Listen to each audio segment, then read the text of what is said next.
चलिए इस पे हम बात करेंगे। हमारे साथ मुत्तहिदा कौमी मूवमेंट के मरकजी रहनुमा फैसल सब्जवारी हमारे साथ मौजूद हैं लाइन पे। फैसल, ये बताएं कि MQM खासी वोकल है तालिबान के हवाले से बात करने में, ऐसे क्या शवाहिद हैं जो आपके पास मौजूद हैं और आप ये दावा करते हैं कि वो आपने सूबाई हुकूमत को भी दिए हैं? देखिए, MQM के पास जो शवाहिद हैं वो सारे के सारे हमने कानून नाफिज करने वाले इदारों, सूबाई हुकूमत, वफाकी हुकूमत, तमाम के तमाम स्टेक होल्डर्स को दिए हैं।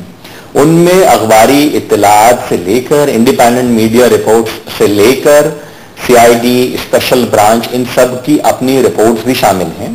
यहां जो कुछ होता रहा है, खा वो CD शॉप्स के बंद होने से लेकर वजीरिस्तान कॉलोनी, वजीरिस्तान मस्जिद और मुख्तलिफ इस तरह के इलाकों में इंक्रोचमेंट बहुत बड़े पैमाने पर शुरू हो गई। मिस्टीरियस पीपल ऑन द हिल के नाम से इंटेलिजेंस की मुख्तलिफ रिपोर्ट्स आई और आती रही हैं। यहां बैंड सेक्टेरियन आउटफिट्स की जो रीइमर्जेंस हुई है गुज़िश्ता 1.5-2 साल के अंदर, वो बड़ी विजिबल है। उसको देखने के लिए किसी खुर्दबीन की जरूरत नहीं है।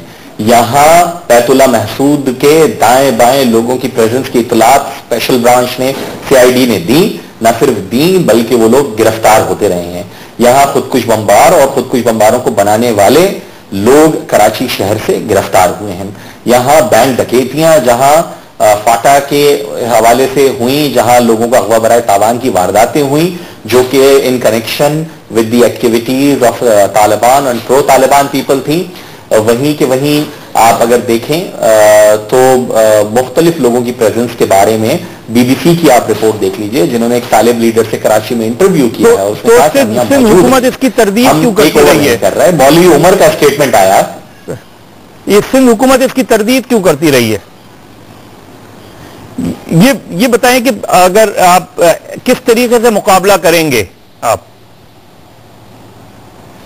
देखिए भाई, हमारा काम कराची शहर की सबसे बड़ी नुमाइंदा जमात होने के नाते, सूबा सिंध की दूसरी बड़ी सियासी जमात होने के नाते, हमारा काम यह है कि हम लोगों के मसाइल को हुकूमत तक पहुंचाएं, खा हम ऑपोजिशन में हो या हुकूमत में। इस वक्त हम हुकूमत के मखलूत पार्टनर हैं।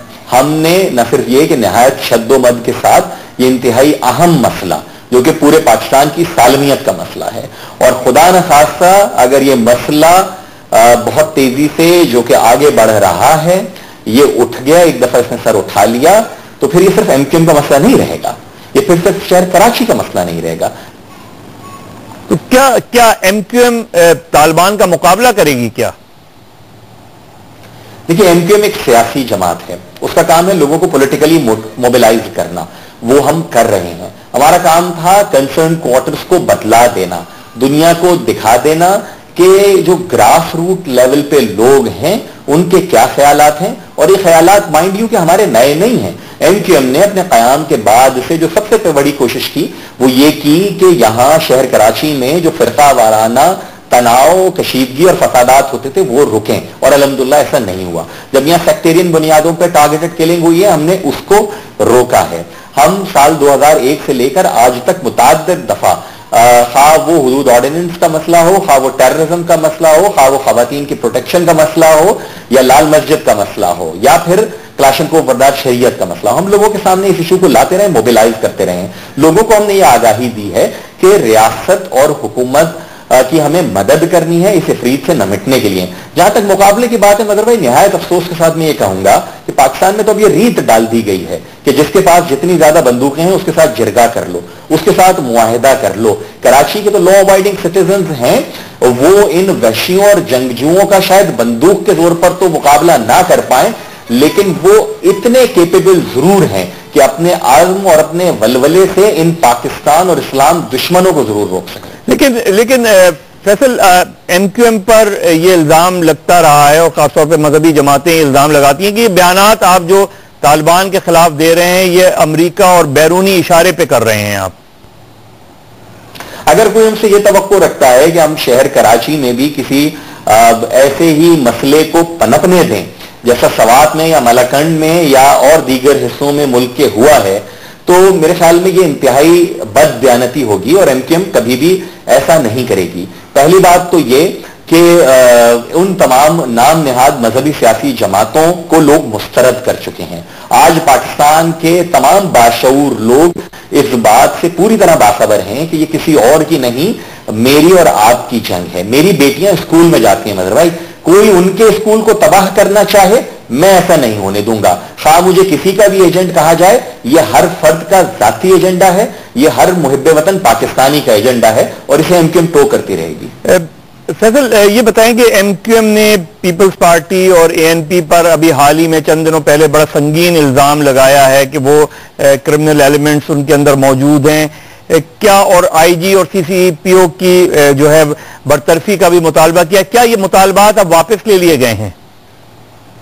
देखिए, हम सिंध हुकूमत के हलीफ हैं और राबते और रवाबित हैं। आपके इल्म में होगा कि गुज़िश्ता दिनों सदर आसिफ अली जरदारी साहब ने और वफाकी वजीर दाखिला ने कायदे तहरीक अल्ताफ हुसैन से मुलाकात की है। तो बहुत ज्यादा तफसीलात तो मैं यहां नहीं बतला सकूंगा, लेकिन जो भी मुलाकात हुई है वो इत्मीनान बख्श रही है।